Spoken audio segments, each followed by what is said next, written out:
You will discover one of these days that your name is Christ. And the worst that could happen is not that you fell, but that you were kidnapped and brought up as Jones or Brown or Smith, whereas your name, your identity, your potentialities is Christ, the spiritual offspring of God.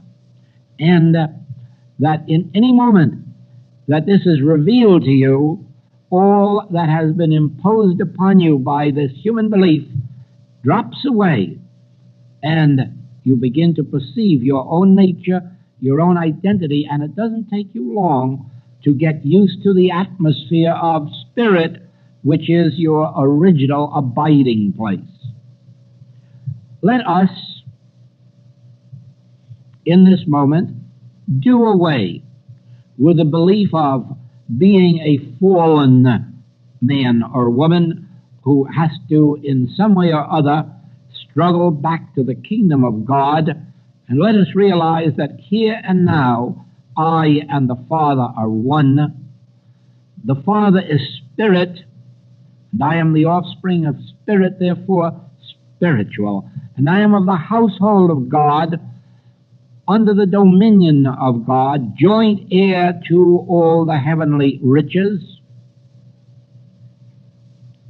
by virtue of the fact that the Spirit of God dwells in me.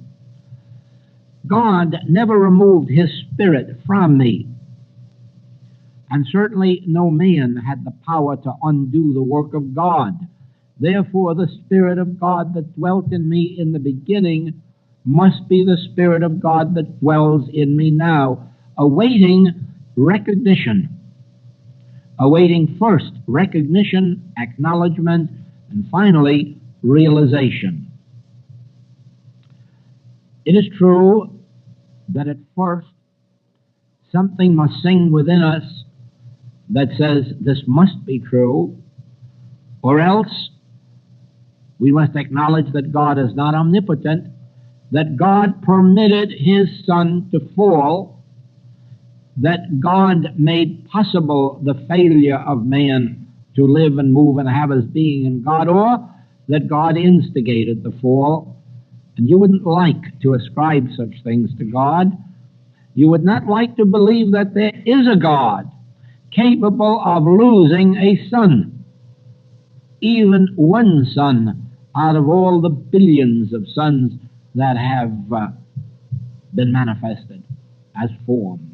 You would not like to trust God, have faith in God that lost a son. You would not like to believe for a single moment in the infinite capacity of God if you could also believe that a son of God could be lost out of the kingdom, that one single child of God could go astray, not with the knowledge of God or without the knowledge of God, for that would make God less than omniscience. Omniscience, the all-knowing, and if God is the all-knowing, and God is, then nobody wanders out of the kingdom of heaven without God's knowing it, not even a sparrow. Therefore, let us return to our self. Let us return to ourself. Let us have knowledge of ourself.